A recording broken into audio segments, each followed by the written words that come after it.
Great pleasure to welcome you all in Zhengzhou, Henan, for the 14th meeting of the Council of Heads of Government of Member States of the Shanghai Cooperation Organization.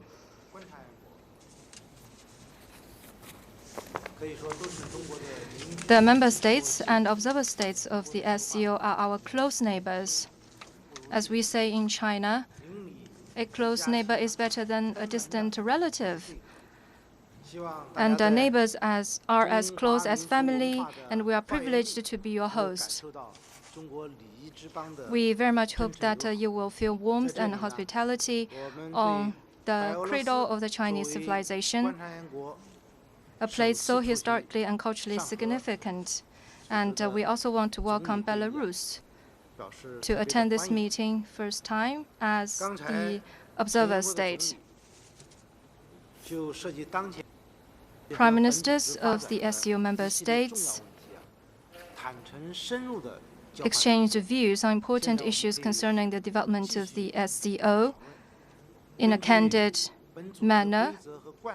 And now we can continue our discussion in accordance with the established practice. We will listen to the remarks of the SCO member states, Prime Ministers, and Secretary General of the SCO, the Executive Director of RCTS, the representatives of the Business Council and the Interbank Consortium, which will be followed by the remarks by the Prime Ministers of the observer states.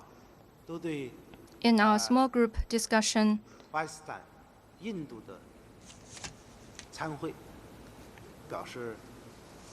we all expressed a warm welcome to the participation by Pakistan and India.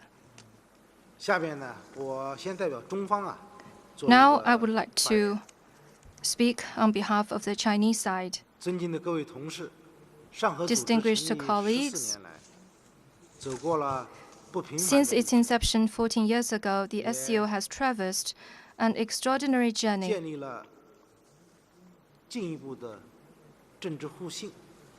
We have increased political mutual trust and made important contribution to the well-being of member states and the stability in the region. We have signed the Treaty on Long-Term Good Neighborliness, Friendship and Cooperation, established over 50 cooperation mechanisms at multiple levels and in various fields, jointly formulated a multilateral economic and trade cooperation program and an implementation plan,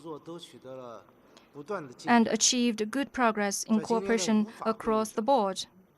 In the Ufa summit this year, President Xi Jinping and other SCO leaders adopted the SCO development strategy towards 2025, charting the course for the SCO in the next 10 years and laying down a roadmap for mid to long-term cooperation. The expansion of the SCO has been started, and the development of the organization has entered a new phase. Currently, the world economic growth is sluggish, and many countries are facing downward pressure on their economies.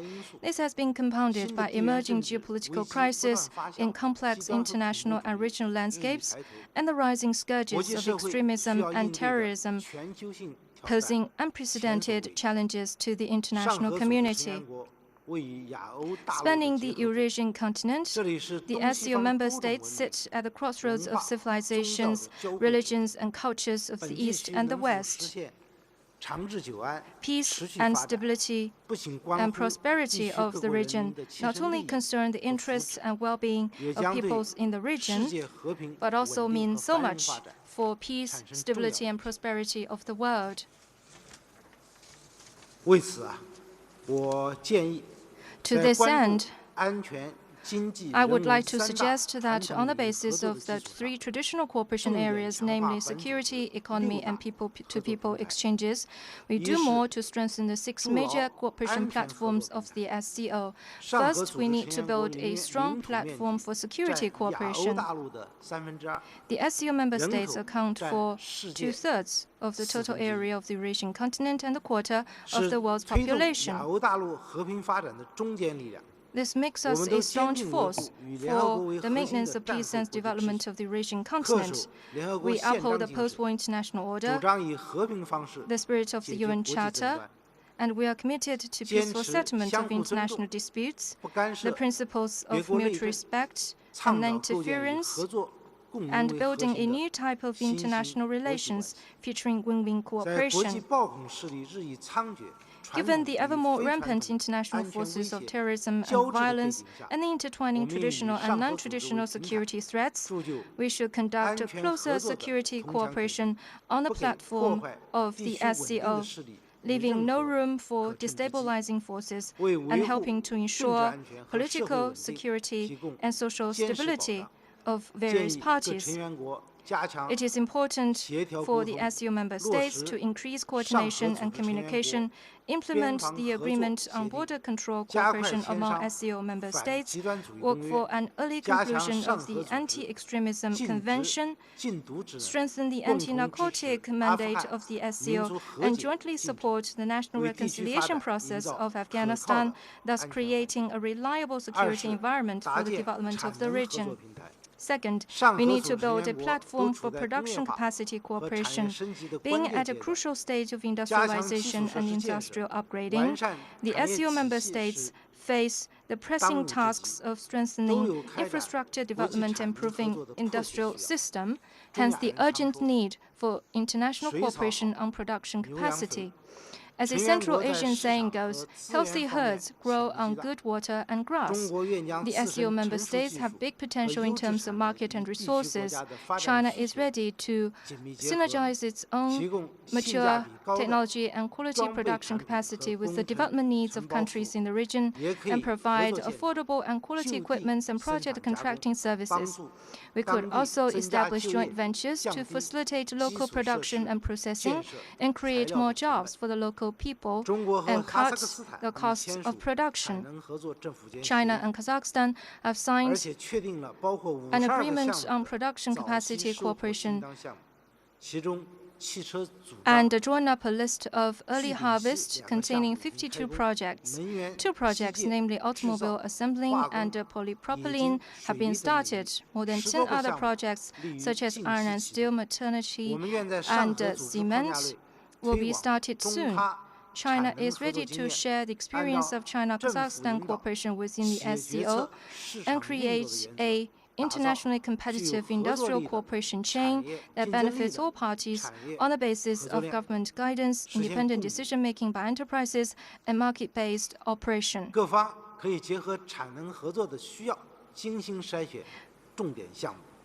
We could select major cooperation projects. Third, speed up the building of the platform for connectivity cooperation. Located along the Eurasian Continental Bridge, which is a major land transport corridor connecting Asia and Europe, SCO members boast huge potential for connectivity cooperation. When roads are built, prosperity follows. Building a regional transport network can greatly help members accelerate economic development. Going forward, we should carry out key transport projects in a planned and phased manner and work to build a Eurasian connectivity network with Central Asia as a hub. China is ready to work with other parties to ensure quality services for transit shipment among various countries. China proposes that SCO countries step up satellite navigation cooperation. China, Kyrgyzstan, Uzbekistan Railway is a signature SCO project of regional connectivity. China proposes that the 3 countries hold a trilateral working group meeting for in-depth discussions at an early date. Fourth, innovate the financial cooperation platform. Funding is the blood of practical cooperation. Regional economic cooperation would not be possible without flexible and effective investment and financing arrangements. Since its inception 10 years ago, the SCO Interbank Consortium, IBC, has carried out various forms of financial cooperation, and we need to continue to leverage this mechanism.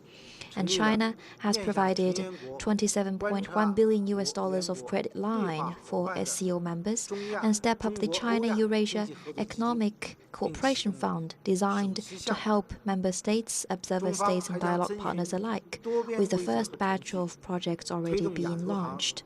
China will also follow multilateral rules and procedures and encourage the AIIB, the BRICS New Development Bank, and other institutions to actively support projects of SCO members. China will soon join the European Bank for Reconstruction and Development, EBRD, and we have pledged to make contributions to the Equity Participation Fund that EBRD plans to set up. We are also ready to harness this platform to provide investment and financing support for projects of SCO members.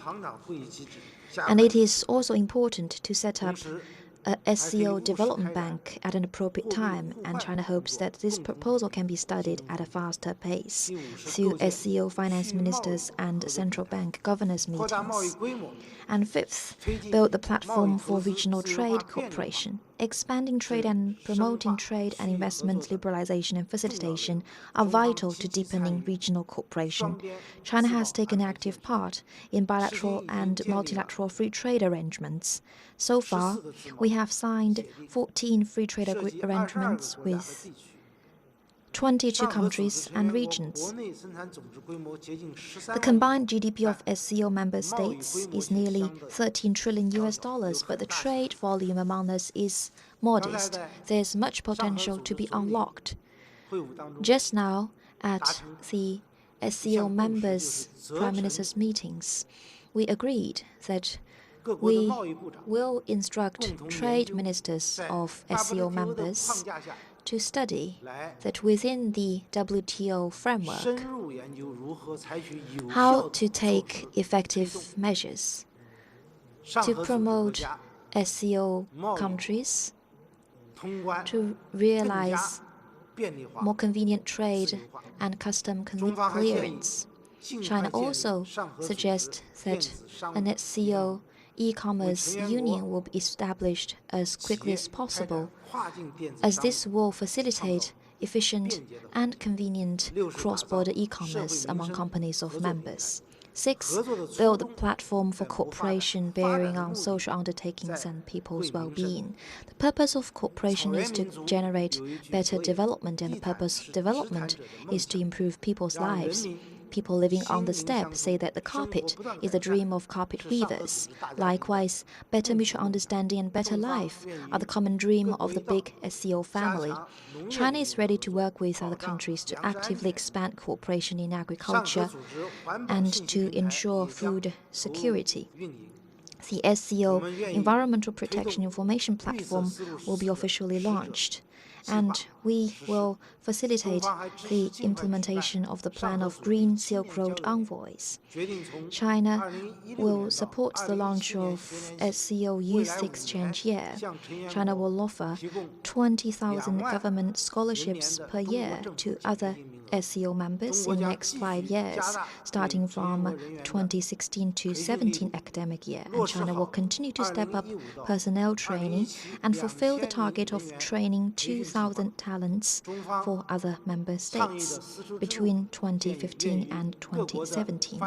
China proposes that countries along the Silk Road advance tourism cooperation and promote personnel exchange as an important pillar, and adopt more convenient visa policies so as to deepen education, science, culture, tourism, and other cooperation, so that 2,000-year-long cooperation and ties will be carried forward from generation to generation. Dear colleagues, the Chinese people say that grains of rice can fill a basket and drops of water can form a river. And China also knows that the Central Asian people believe that united efforts can melt hard rock. I'm confident that as long as all of us continue to uphold the Shanghai spirit and take concerted and tireless efforts, we will upgrade SCO cooperation to a higher level and bring greater benefits to all the people. Thank you.